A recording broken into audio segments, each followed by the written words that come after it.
যে আমরা যে বিষয়টা নিয়ে আলোচনা করতেছি, এই গত কয়েকটা বছর ধরেন ১ দশকেরও বেশি সময়টা হচ্ছে বাংলাদেশের রাজনীতির একটা ক্লেদাক্ত একটা অধ্যায়।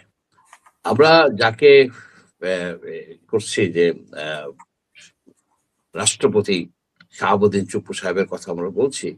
উনি নির্বাচিত হয়েছেন যে সংসদ দ্বারা, যে সংসদ সদস্যদের দ্বারা, সেই সংসদই তো আপনার সঠিকভাবে নির্বাচন হয় না। সেই সং সং সংসদে তো আমিই-ডামি কিংবা নানাবিধ আ দিনের ভোট রাতে এইগুলো সংসদই তো আপনার অ্যাকচুয়ালি আ বা সঠিকভাবে নির্বাচিত হয় নাই। তারাই উনাকে কিন্তু নির্বাচিত করছে।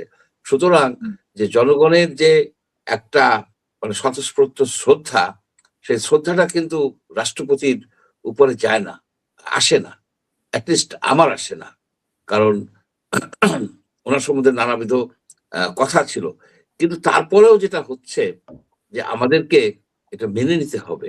আমাদেরকে যদি সাংবিধানিক আ আ কনস্টিটিউশনাল ধারাবাহিকতা রক্ষা করতে হয়, তাহলে এই প্রেসিডেন্টকে না মেনে কোনো উপায় ছিল না। ঠিক তেমনি বিএনপির জন্যও কিন্তু এই জিনিসটা ছিল। বিএনপিও তাকে যে খুব একটা শ্রদ্ধা করত কিংবা তাকে যে খুব একটা গুরুত্ব দিত আ শেষ ছিল না। সেই বিষয়টা কিন্তু তেমন ছিল না। কিন্তু তাদের এই রাষ্ট্রের প্রয়োজনে, ধারাবাহিকতা রক্ষার প্রয়োজনে এই শাহাবুদ্দিন চুপ্পু সাহেবকে প্রেসিডেন্ট হিসেবে রাখা, আ অধিষ্ঠিত রাখা খুবই প্রয়োজন ছিল। এই প্রয়োজনটা হুম, বিএনপি দায়িত্বশীলতার পরিচয় দিয়েছে। তাকে মানে সকল রকম রাজনৈতিক সহায়তা করেছে এবং সেনাবাহিনীও তাকে প্রটেক্ট করেছে। কিন্তু এটা থেকে কিন্তু আমাদের শিক্ষা নিতে হবে। আমাদের নির্বাচন যেন এরকম ক্লেদাক্ত একটা ইতিহাস সৃষ্টি না করে। আমাদের এখানে যারা রাষ্ট্রপতি হয়ে আসবেন তারা যেন সত্যিকারে অ্যা শ্রদ্ধার পাত্র হন এবং সংসদটা যেন সঠিকভাবে আপনার আ সংসদ সদস্যরা যেন সঠিকভাবে সঠিক নির্বাচনের মাধ্যমে আ সংসদে আসতে পারেন, সেই জিনিসটা কিন্তু এনশিওর করতে হবে। এটা না করলে আমাদের একই জিনিসের পুনরাবৃত্তি হবে।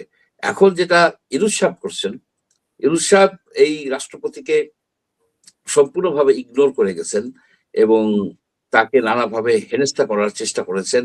অ্যাকচুয়ালি একটা অংশের বেশ কিছু লোকের গ্রুপের ইচ্ছে ছিল যে রাষ্ট্রপতিকে সামহাউ আপনার ডিসলজ করে তাকে হুম, পদ থেকে সরিয়ে দিয়ে দেশের ভিতরে বড় ধরনের একটা chaos confusion এর সৃষ্টি করা। এইটা হতে পারে নাই। সেনাবাহিনীর প্রজ্ঞার জন্য এবং আমাদের যারা রাজনীতিবিদ বিশেষ করে বিএনপির যারা সিনিয়র লিডারশিপ তারা কিন্তু বুঝে গেছিলেন যে উনাকে রক্ষা করতে হবে। তাই তারা করেছেন। এখন ইউনূস সাহেবের বিরুদ্ধে আমি তো গতকালও বলেছি যে তার যদি সকল আ দুষ্কর্ম, অপরাধ এই গত ৫৫৮ দিনে বা ১৮ মাসে যেটা করেছে সেটা হাই ট্রিজন, হাই ক্রাইম হুম, এবং এটা রাষ্ট্রের সাথে সে বিশ্বাসঘাতকতা করছে। জাতির সাথে বিশ্বাসঘাতকতা করছে। আমি একটা আপনার আ আ মেজর হাফিজ মুক্তিযুদ্ধ বিষয়ক মাননীয় মন্ত্রী, মন্ত্রী। উনি কয়েকদিন আগে একটা কমেন্ট করছে। তো আমি হুবহু পড়ে শোনাচ্ছি। যে হুম, গণভোটে রাজি না হলে নির্বাচন দিত না। তাই রাজি হয়েছি। আপনি খেয়াল করেন। পরে বলছে হুম, অনেকটা বাধ্য হয়েই বিএনপি জুলাই সনদে স্বাক্ষর করেছে। বাধ্য হয়ে। এইখানে বিএনপি আরেকটা আমি বলব প্রজ্ঞার পরিচয় দিয়েছে। কারণ তারা যদি গণভোটে না ভোট দেওয়ার কথা বলতো, তাহলে ইউনূস সাহেব ইলেকশন কমিশনকে দিয়ে নির্বাচনকে বাতিল করে দিতে পারত। বাতিল করে দিলে বিএনপির কিন্তু কিছু করার ছিল না। কারণ তারা তখনও তো তারা নির্বাচিত না। এখন হুম, যেমন তারা নির্বাচিত সংসদ সদস্য, তাদের একটা ভিত্তি আছে। তারা ওথ নিয়েছে। তাদের একটা আ আ বিষয় আছে। রাষ্ট্র পরিচালনায় তারা ডিসিশন নিতে পারে। একটা মন্ত্রিসভা গঠিত হয়ে গেছে। কিন্তু নির্বাচনের আগে কিন্তু সেটা ছিল না। সুতরাং হুম, তারা সঠিক কাজ করেছে। এইখানে এখন ইউনূস সাহেবকে কমিশন করে হোক, ট্রাইব্যুনালে নিয়ে হোক জিজ্ঞেস করা উচিত যে এই যে মেজর হাফিজ বললেন, এটা কতটা সত্যতা আছে? যদি সত্যতা থাকে তাহলে সে রাষ্ট্রদ্রোহী অপরাধ করেছে। তাকে তো বসানো হইছে ওইখানে নির্বাচন করার জন্য। এবং জনগণের ইচ্ছার বাইরে যে সে ক্ষমতায় থাকতে চাইবে কেন, এ ধরনের কিন্তু বেশ সংবাদপত্র বলেন, গণমাধ্যমে বলেন, এই কথাগুলি আসতেছে যে 3 জন উপদেষ্টা ছিল, নির্বাচন বানচাল করে দিয়ে বহুদিন পর্যন্ত এ বিষয়ে এখানে তার ক্ষমতায় অধিষ্ঠিত থাকতে চেয়েছিলেন। আমি এই জিনিসটাকে ডিটেক্ট করছি বহু আগে, যখন এটা শুরু হয় 2024 সালের আপনার 29 আগস্টে প্রফেসর আলী রিয়াজ সিজিএস এর সেন্টার ফর গভর্নেন্স স্টাডিজ এর এক সেমিনারে বলেছিলেন যে এই আমাদের সংবিধানে পুনর্লিখন করতে হবে, রিরাইট করতে হবে। আমি তখন এই ধারণাটা করছি, আমার সন্দেহ সৃষ্টি হয়েছে যে রিরাইটিং এর মাধ্যমে তারা অ্যাকচুয়ালি ক্ষমতাকে প্রলম্বিত করতে চান, এবং সেই কথা বলে আমি রিজাইন করেছি এবং আমার সেই ইন্টারভিউ দিয়ে দিয়েছে কয়েকটা গণমাধ্যমে, যে সেই বিষয়টাই কিন্তু শেষ পর্যন্ত 18 মাস বসে তারা এই এই এই এটাকে বাস্তবায়ন করতে গেছে। অর্থাৎ তারা কিন্তু একটা সংসদকে দ্বৈত সংসদের সৃষ্টি করছে, এবং সেইখানে তারা একটা ওই কি সংবিধান সংস্কার পরিষদ নামে একটা কনস্টিটিউন্সি অ্যাসেম্বলির মতো তৈরি করছে, অপশন রাখছে। এগুলি করে তারা যেটা চাচ্ছিল যে সংবিধান তৈরির নামে, সংবিধান প্রণয়নের নামে তারা 5-7 বছর কাটিয়ে দিতে পারবে, কয়েক বছর লাগে।